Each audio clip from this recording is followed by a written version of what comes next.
Bonjour à toutes et à tous, très heureux de vous retrouver pour le 3e numéro déjà de la 21e l'émission. Si cette émission s'appelle la 21e, on vous rappelle que c'est parce qu'à la 21e minute, vous allez pouvoir gagner des cadeaux. On lance le chrono, ça y est, c'est parti.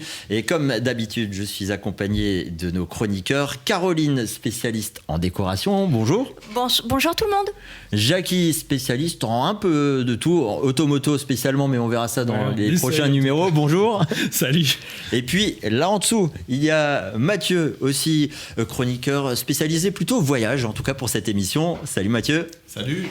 Et puis à ma gauche, nous avons Birdette Cook. Bonjour. Bonjour Aurélien. Donc Birdette Cook, pour ceux qui ne parlent pas anglais, ça veut dire cuisinier barbu. Je pense que vous l'avez deviné, qui va nous préparer en fil rouge de cette émission un apéritif. Les bouchons réunionnais, tu nous en dis plus dans un instant. Mais d'abord, un petit mot du sommaire. On va travailler nos biscottos avec la salle d'escalade des frères Mahoem qu'on vous fera visiter. Nous allons également nous rendre dans une jolie terrasse colmarienne pour rendre votre terrasse la plus belle possible et rendre jaloux vos voisins surtout. Et puis nous ferons un tour du côté du Luberon. Ce sera notre petite escapade voyage. Mais comme promis, je me retourne vers toi Marc. Les bouchons réunionnais, c'est quoi ? Alors c'est une recette très facile à réaliser. C'est à base de viande, de gingembre, de ciboulette asiatique et ce fabuleux fruit qu'on appelle le kumbawa et qui va donner un peu de peps à cette recette. Et au final, ça aura quelle forme ? Ça ressemble à quoi ? C'est un peu un ravioli cuit à la vapeur. Et puis ce sera apprécié avec un bon vin alsacien ou une bière thaïlandaise. Donc voilà. Et on met combien de temps à peu près à préparer ce type de plat ? Alors c'est très rapide, la farce c'est très rapide à faire. Et la cuisson, il faut compter entre 5 et 10 minutes suivant la taille qu'on va mettre dans la farce des ravioles. Et par quoi vas-tu commencer ? Je vais commencer déjà par émincer le gingembre et la ciboulette, à mélanger mes produits comme le sauce soja, gnoc-nam, le glutamate de sodium, un peu de sel, un œuf évidemment pour que ça colle. Et puis avec les pâtes très fines asiatiques que j'ai ici. Allez, au boulot, on te met au défi de réaliser ce plat avant la fin de cette émission. Et comme promis, on va se rendre sur une terrasse. Il est temps de sortir les barbecues, les beaux jours sont de retour, de nettoyer vos terrasses avec vos éponges et de l'huile de coude. Et on va tout de suite se rendre dans une terrasse qui est un peu notre terrasse témoin avec toi, Caroline, pour voir comment on peut décorer au mieux une terrasse. La terrasse, c'est le lieu où on se retrouve entre amis, un moment de détente ou alors tout simplement pour le repas. La terrasse, c'est en général le prolongement d'une pièce de votre maison ou de votre appartement, bien sûr. Donc tout d'abord, il s'agit de définir les espaces. Pour définir les espaces, il existe différents revêtements de sol. Le carrelage, comme vous en avez ici, le gazon, naturel ou synthétique, le bois, qui va donner une atmosphère un peu plus chaleureuse et cosy. Vous pouvez changer de revêtement par rapport à l'emplacement des éléments de la terrasse.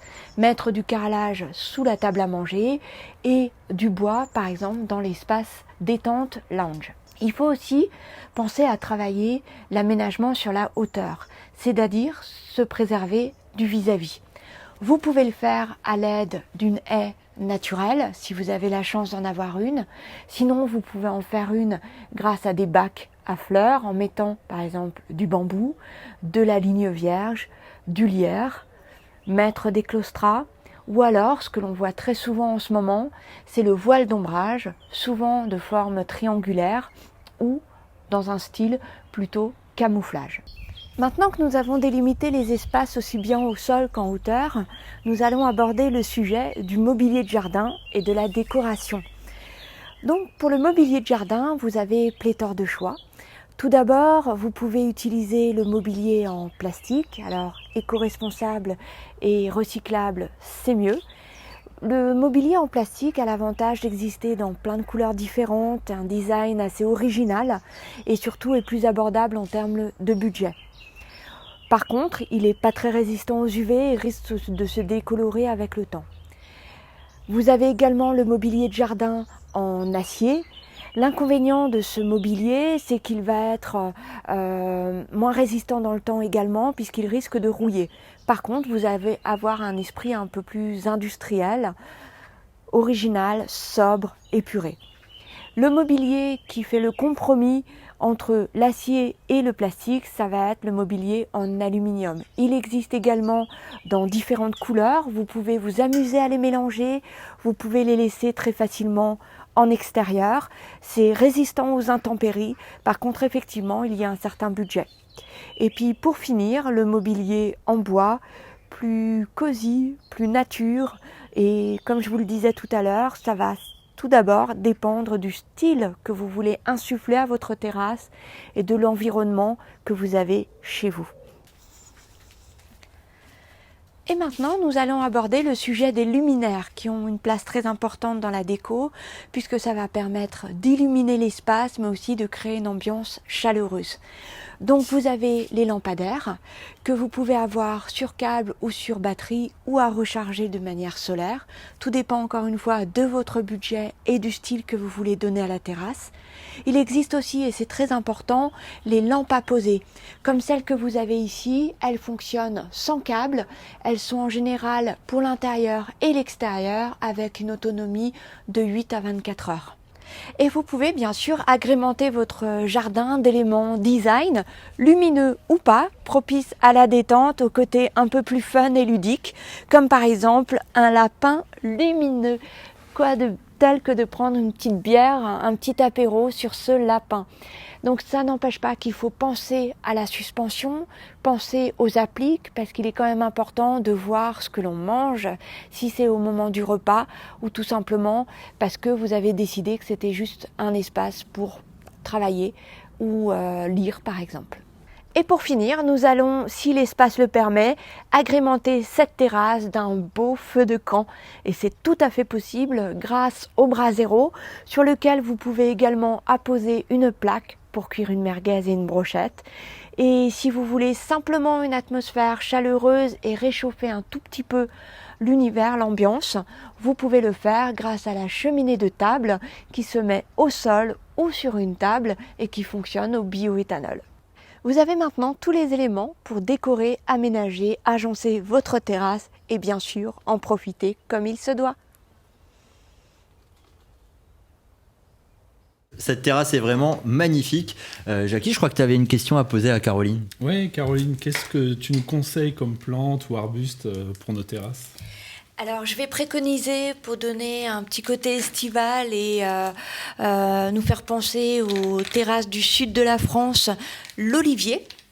Et sinon, si vous voulez rester dans un style un peu plus traditionnel, que l'on voit plus couramment, dans notre région, ça va être le laurier fleuri. Ok.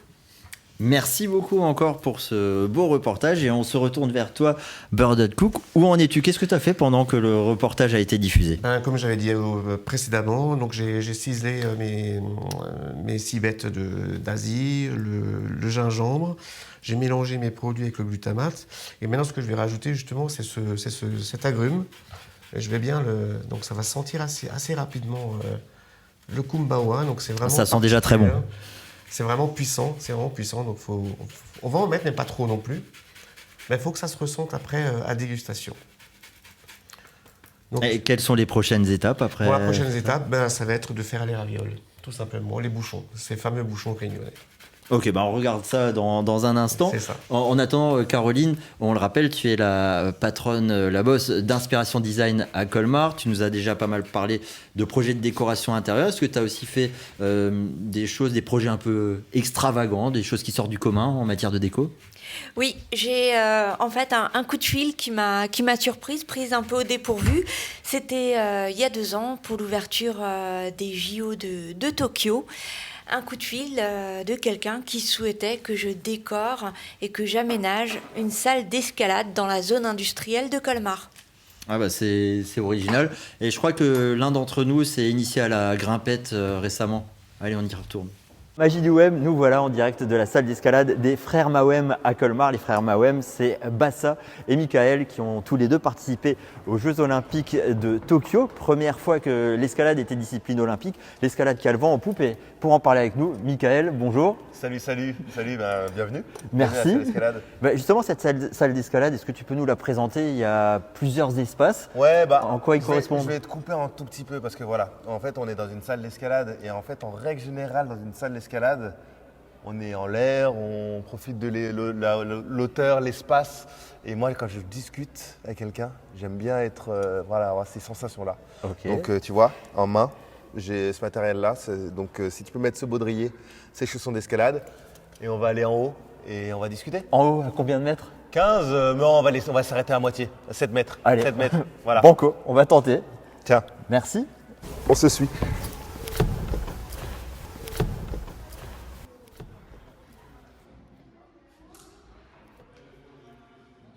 Est-ce que tu peux nous rappeler quelles sont les disciplines qu'on peut pratiquer dans ce sport? Complètement. Du coup, la voie ou la difficulté dans le langage de l'escalade, c'est simplement des murs. Voilà, là, ici dans la salle, ils font 15 mètres. Et l'objectif, c'est de monter tout en haut. Et on est assuré par une corde ou par un système d'assurage automatique. Et là, on va jouer sur une discipline d'endurance où ça va vraiment faire mal au bras et sur le long. Et on a bien sûr les deux autres disciplines, le bloc. Le bloc, c'est comme l'escalade de difficulté, la voie, sauf qu'on va être sur des hauteurs de 4-5 mètres. Et là, on n'est pas sécurisé par une corde, on sera sécurisé par des tapis en dessous. Et lorsqu'on tombe, on tombe sur les tapis. Et la troisième discipline, c'est la vitesse, c'est la discipline la plus spectaculaire. Donc la vitesse, ça porte bien son nom, hein. Il faut aller vite et c'est le premier qui arrive en haut et qui tape le buzzer qui a gagné. Et c'est bien sûr la discipline où même Usain Bolt pourrait pas rivaliser. Et alors, dans cette salle, je parle du complexe en général, il y a combien de voies, combien de blocs et surtout, est-ce que c'est accessible à tout un chacun? Dans cette salle, on a à peu près 1500 mètres carrés d'escalade ici. Dans la salle de voie, on est sur une centaine de voies à peu près dans la salle, entre 90 et 100. Dans le bloc aussi, on est sur une centaine de blocs, plus les voies de vitesse. Donc on a vraiment de quoi grimper. Et surtout la particularité, c'est que ça change, ça se renouvelle assez régulièrement. Il y a des nouvelles voies chaque semaine, des nouveaux blocs chaque semaine. Voilà, c'est le but de la salle d'escalade privée aussi, comme on a ici, c'est de pouvoir avoir du renouvellement à la différence des associations. Des plus petites structures qui n'ont pas forcément les moyens de le faire. Et est-ce que tout le monde peut pratiquer ou il faut des prédispositions physiques? C'est l'escalade en fait, c'est vraiment un sport magnifique parce qu'il atteint toutes les personnes. Aujourd'hui, il n'y a pas de prérequis pour venir faire de l'escalade. Nous aujourd'hui dans cette salle, on accueille tous les publics et on essaye de développer aussi même le sport santé. Donc voilà, on montre que l'escalade c'est accessible. Après bien sûr, accompagné ou non en fonction de notre corps. Énorme nouvelle qui est tombée il y a peu de temps pour vous. Vous avez été nommé centre de préparation au prochain JO à Paris. Qu'est-ce que ça signifie pour vous, pour l'école, pour sa renommée? Est-ce que l'école ne risque pas de devenir, enfin la salle de devenir plus élitiste alors qu'elle était, en tout cas au moins jusqu'à présent, grand public? Oui, déjà je peux rassurer tout le monde, ça restera une salle grand public. Voilà, donc nous l'intérêt c'est de laisser la salle accessible à tout le monde. Donc à tout le monde veut dire l'expert aussi. C'est presque normal avec le parcours qu'on a et tous les moyens qu'on met dans cette salle de pouvoir prétendre à ça et surtout pouvoir prétendre à aller amener des équipes internationales ici dans notre salle pour qu'ils puissent venir s'entraîner avant les Jeux Olympiques. Eh ben, merci beaucoup Michael. Et Un plaisir. On va te laisser redescendre et on va admirer la descente vue d'en haut, vue d'en bas, vue de partout. Exactement. Bon, en tout cas, j'espère qu'on se voit bientôt. Et comme toujours, sur le mur d'escalade. Hein.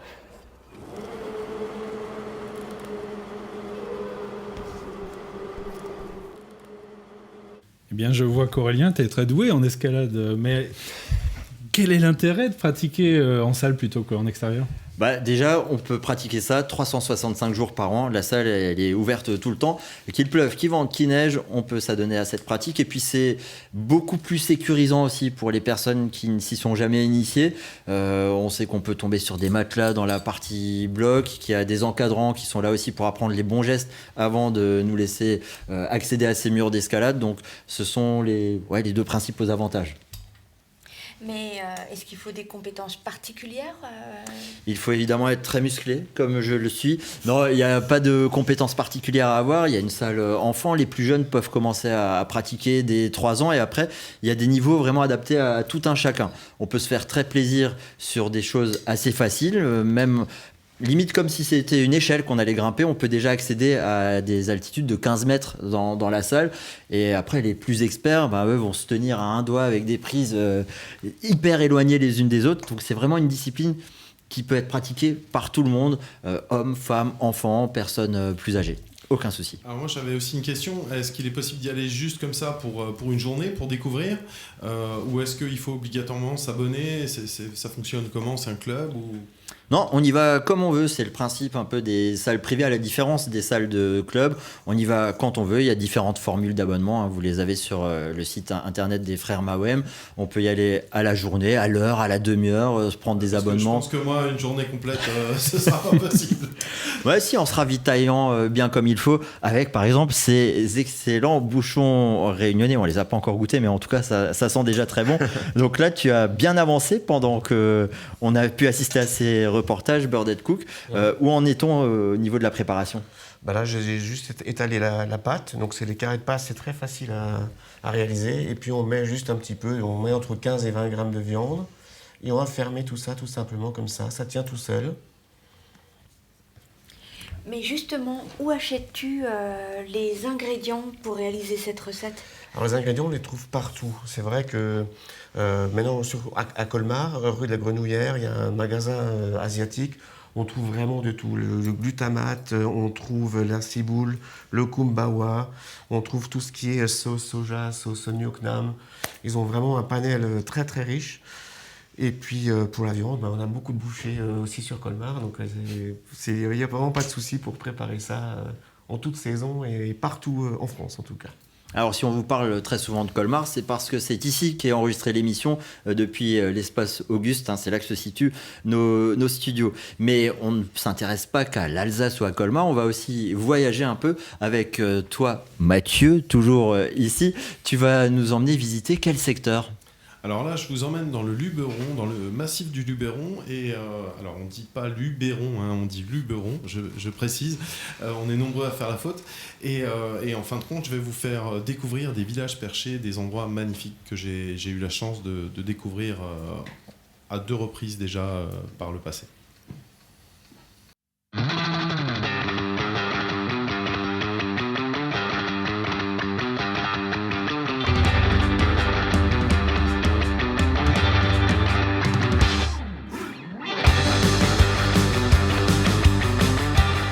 L'ocre est un pigment naturel qui a attiré l'attention des hommes depuis des millénaires. À Rustrel, il est possible de visiter d'anciennes carrières aux couleurs flamboyantes. Et à quelques kilomètres de là, vous pouvez aussi emprunter le sentier des ocres de Roussillon. Une balade à faire en une journée et qui vous permettra de découvrir des paysages grandioses.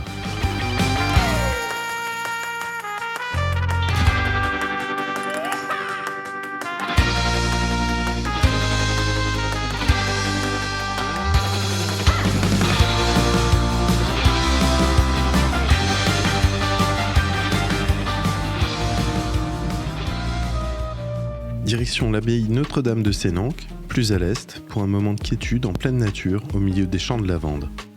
Ce monastère cistercien a été fondé en 1148 et n'a été ouvert au public que dans les années 80. Il a donc échappé au tourisme de masse. Une visite d'une demi-journée qui peut être combinée avec la visite du village de Gordes à quelques kilomètres de là.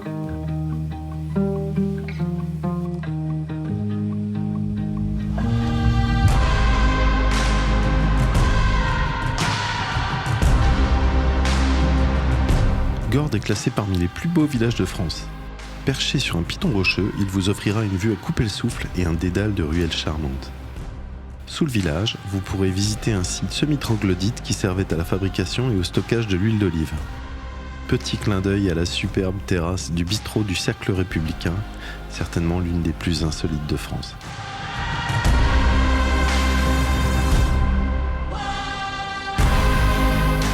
Ce village se visite 2 jours comme de nuit, avec notamment une visite guidée à la lanterne qui vous plongera dans l'ambiance du Moyen-Âge.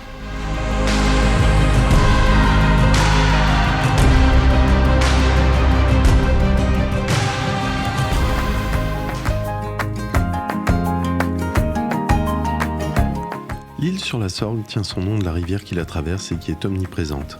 Cette charmante ville est connue pour son marché provençal, ses nombreux antiquaires, ses ruelles et ses roues à aubes qu'on voit un peu partout.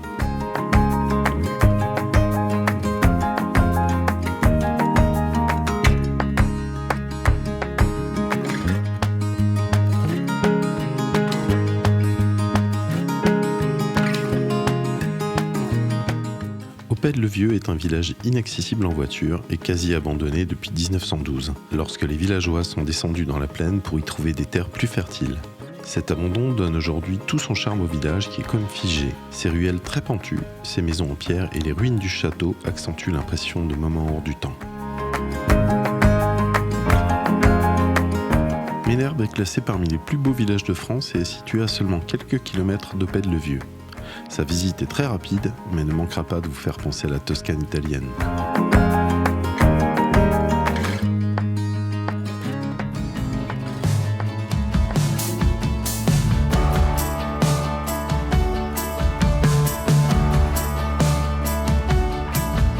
Cucuron est un petit village charmant. Il n'est pas mis en avant dans les guides de voyage, mais c'est pourtant une très belle balade à faire.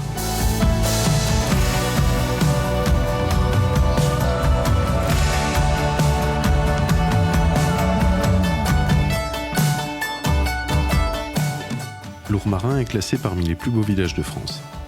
Entre ses ruelles commerçantes et charmantes du centre et son château un peu à l'extérieur, la visite vaut le détour.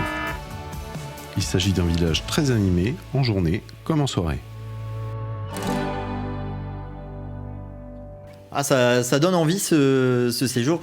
Mathieu, est-ce que c'est un séjour que tu conseilles plutôt à des personnes actifs, des petits jeunes sportifs ou plutôt des retraités qui seront là plutôt pour la gastronomie et pour boire des coups? À qui tu conseillerais le plus ce séjour? Alors, moi, je ne l'ai pas fait en mode sportif, je ne l'ai pas fait en mode retraité non plus, mais je conseillerais ça en mode famille, tout simplement, ou alors en couple, peut-être en amoureux, ça peut être vraiment sympa. En tout cas, comme vous l'avez vu, c'est vraiment magnifique et voilà, je recommande vraiment l'endroit. Et justement, qu'as-tu préféré, Mathieu ? Alors, ce que j'ai préféré, c'était le village de Gordes, parce que c'est grandiose, tout simplement. Et puis, en se baladant dedans, j'y étais 3 fois au total, en se baladant dedans. À chaque fois, on voit d'autres choses. Puis, le fait de l'avoir visité la nuit aussi, avec cette balade un petit peu insolite, plongée dans le Moyen-Âge, c'était vraiment très chouette. Alors, on était tellement pris par ces magnifiques images qu'on a oublié de vous signaler que la 21e minute a retenti. On ne voulait pas couper ces images. La 21e minute, synonyme de cadeaux à vous offrir. Et les cadeaux, en l'occurrence, aujourd'hui, ce sont des places pour aller s'initier à l'escalade, à la salle des frères Mahoem. Vous pouvez en gagner 2 x 5, valable pendant 3 mois. Une bouteille de vin du Luberon également. Pour les gagner, il faut s'abonner à notre page, partager la publication et taguer l'ami ou la personne de votre choix avec qui vous aimeriez profiter de ce cadeau. Et nous, on a envie de profiter de ces bouchons réunionnais qui ont bien avancé, comme le dressage de cette table. On voit qu'il y a plein de bonnes choses. Alors, où en est-on de ta préparation ? Là, on est juste à la cuisson, donc il me faut encore peut-être 30 secondes, une petite demi-heure, 30 secondes, une petite minute. Et puis, je vais dresser tout ça, et puis je vais vous faire déguster ça avec des petites sauces et puis le vin. Alors, petite question. Oui, à dis-moi. quoi sert cet objet que je vois là-bas et qu'on n'a pas tous dans nos cuisines ? Alors, c'est un objet, c'est un cuit-vapeur. C'est un cuit-vapeur, on met de l'eau, il y a une résistance qui va faire de la vapeur et qui va cuire tous les aliments à la vapeur. On peut y mettre des légumes, on peut mettre du poisson, et en l'occurrence, aujourd'hui, on peut mettre des bouchons réunionnais. Et ça doit cuire combien de temps, les bouchons réunionnais ? On a vu tout à l'heure quand tu les avais préparés. Ouais. Le temps de cuisson, ouais. Ouais, c'est entre 5 et 10 minutes suivant la taille du bouchon. Donc là, je pense que c'est cuit. Là, je prépare juste encore mes petites sauces. Quelles sont les différentes sauces d'ailleurs que tu prépares ? Alors, c'est une sauce soja qu'on va vous mettre ici. Chacun. Ah, enfin la dégustation. On attend ça depuis le début de l'émission. Attention de ne pas tâcher, parce que c'est quand même assez... On va enlever les feuilles. Voilà. Et Alors moi, j'espère que la régie ne sera pas oubliée. Et c'est du sriracha, donc c'est un piment, donc c'est assez pimenté, ça se mange comme ça à La Réunion, c'est très pimenté, c'est très comment dire, aromatisé. Donc là, j'ai un cocktail sans alcool pour monsieur. Bien. Donc on y a pensé. On va goûter aussi un vin de chez Muret, donc c'est un Tokay, c'est un vin d'Alsace qui se marie très très bien avec tout ce qui est asiatique, avec tout ce qui est viande blanche, c'est ce qu'on a aujourd'hui. On fait un métier difficile. Donc Mathieu, je te servirai plus tard, je sais que tu es occupé, dommage pour toi. Il y en a qui travaillent. Voilà, exactement. Donc on va faire ça comme ça. Mais quel plaisir de participer à ces émissions. Voilà. sinon on va partir, on va faire. Et donc maintenant, il va falloir procéder au dressage. Tout à fait. Je vais l'éteindre. Alors là, c'est pas une deuxième alarme pour gagner des cadeaux. Hein. Là, ce sera pour la prochaine émission. Alors, vous voyez, ça se décolle très facilement. C'est déjà. Et justement, pour que ça se décolle facilement, est-ce que dans le cuit-vapeur, tu avais mis du papier sulfurisé? Là, on voit pas forcément bien. En l'occurrence, sur celui-là, oui, normalement, ça devrait pas coller. Mais je sais que des fois, j'ai eu des accidents où la pâte est restée collée sur le plastique. Et malheureusement, ça gâche un petit peu le plaisir. Donc, si je comprends bien, un novice en cuisine peut réussir à réaliser ce plat. Ah, tout à fait. Alors, c'est très facile. Vraiment, c'est très facile, c'est très goûteux. Et vous verrez, au niveau du goût, vous partez en vacances. En parlant de soleil d'avant, sur la terrasse. Donc, j'en laisse quelques-uns pour Mathieu. Merci. Et puis voilà, je vous laisse déguster. Alors, on va quand même juste remontrer le résultat. Je sais pas, Mathieu, si tu arrives à faire un gros plan là-dessus. Voilà les bouchons réunionnais qui sont dans un petit panier. Et après, à déguster, on prend juste en main ou il faut des fourchettes, couteaux? Ça prendra à la main. Allez. J'ai des petites serviettes si vous voulez, du papier. Allez, on va tester ça avant de se dire au revoir. On va quand même goûter. Allez, je me lance. Hop. Merci beaucoup. Et là, ça va être un plan magnifique. On va nous voir en train de manger. De baver. Merci.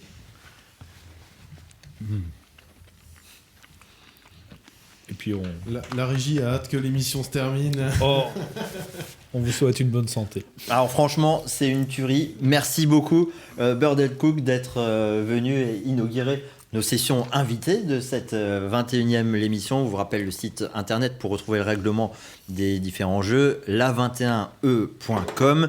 Le prochain numéro sortira le 21 juin à 21h. D'ici là, n'hésitez pas à nous laisser tous les commentaires dont vous avez envie sur nos différents réseaux sociaux. À très vite. Ciao, ciao. Et santé. Ciao. Santé. Santé. Merci.